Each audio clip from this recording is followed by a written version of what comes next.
Hello mga kaberks, mga kalingap. Isang mapagpalang araw po. Naway pagpalain kayo ng Panginoon at nasa mabuti kayong kalagayan. Mga kaberks, tayo ay gagawa ng ating reaction video dito sa mga nanggugulo sa kalingap. No? Bago ang lahat, tayo po ay sa ating founder ng kalingap, Kuya Val, Ate Edna, at Kalingap Rab. Shout out sa inyong lahat dyan at maging sa aming Kalingap Strikers, mga kasamahan no?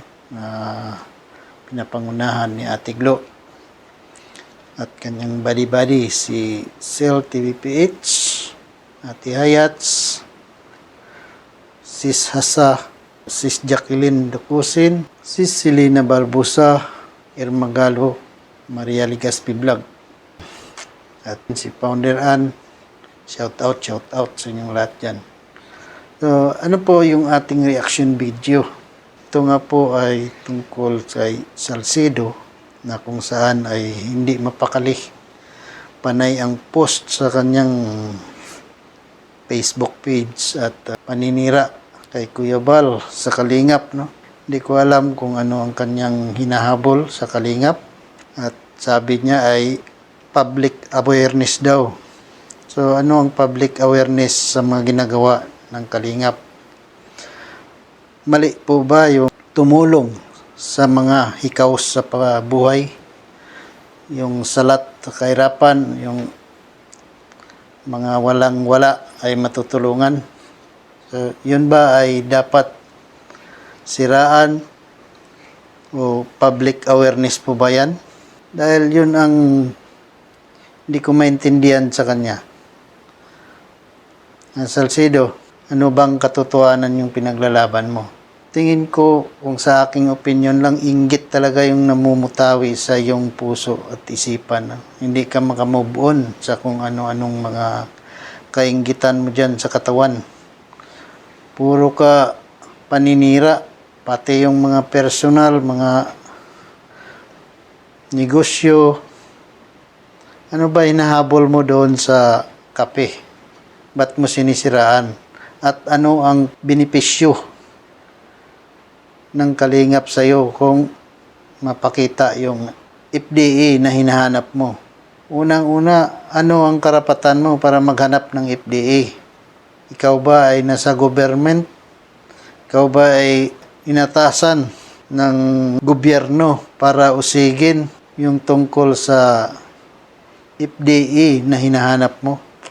Kasi naghahanap ka ng kung ano-ano may bato mo sa Kalingap, kay Kuya Val, Kalingap Rab.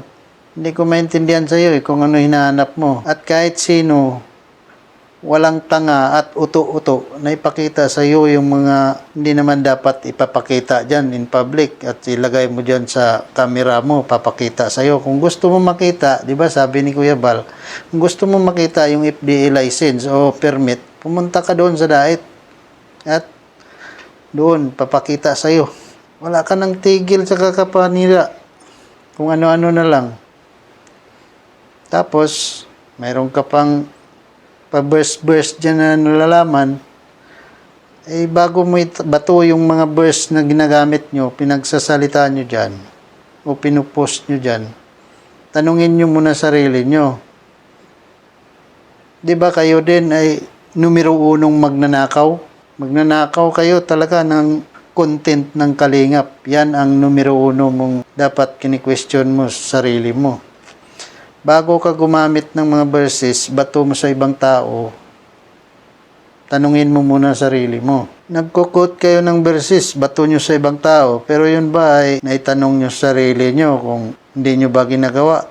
Inaakusahan nyo si Kuya Val na impostor. Eh ano naman tawag sa inyo? Di ba kayo ang numero 1 impostor?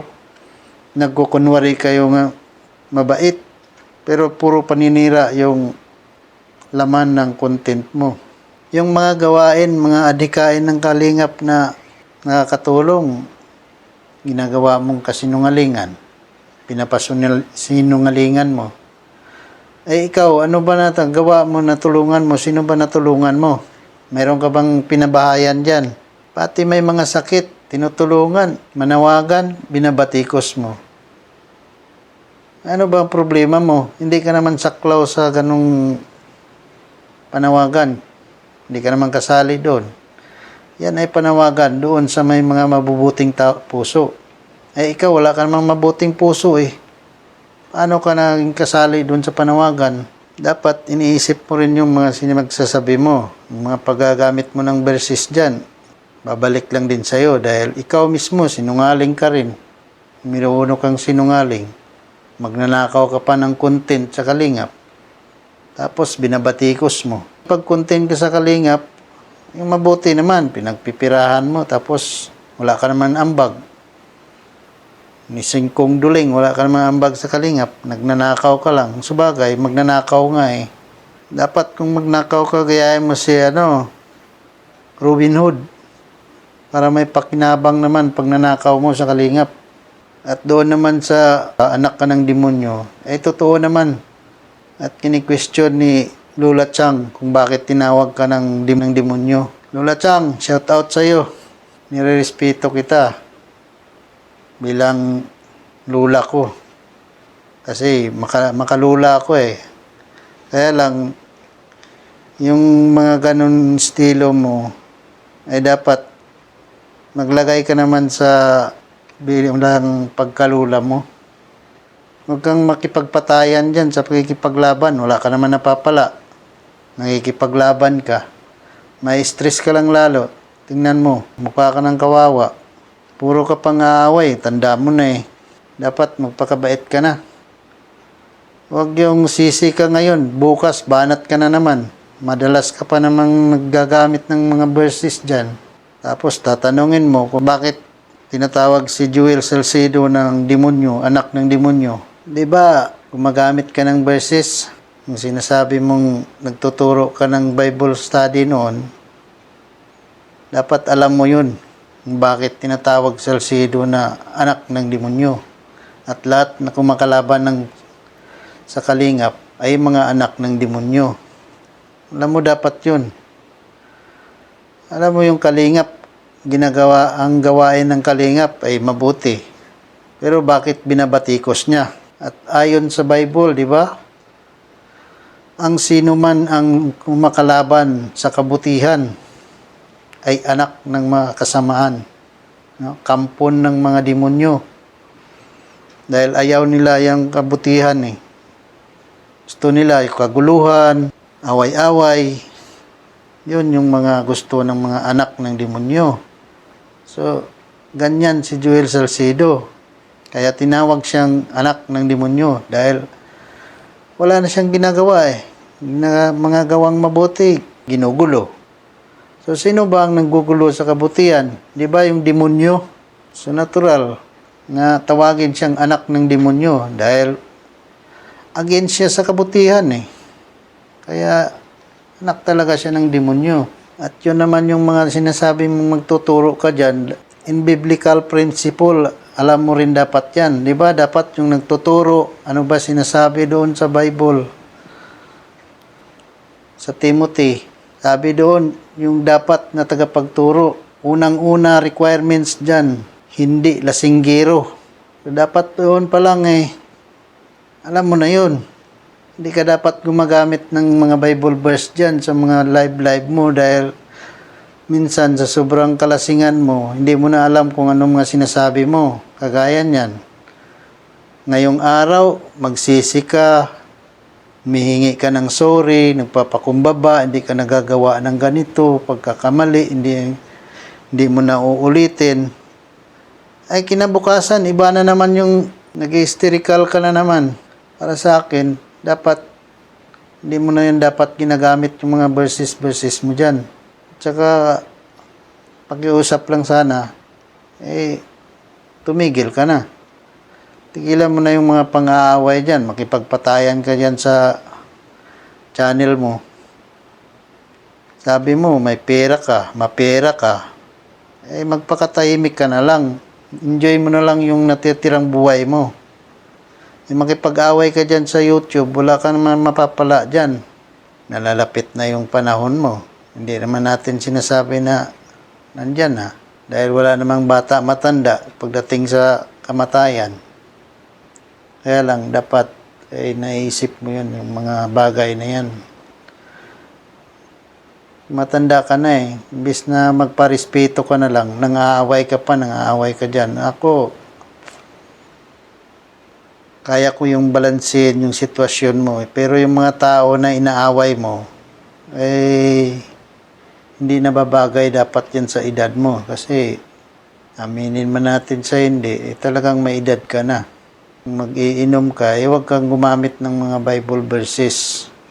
Kasi sabi mo, pinapanahanan ka ng banal na espiritu, pero ibang espiritu yun nananahan sa'yo.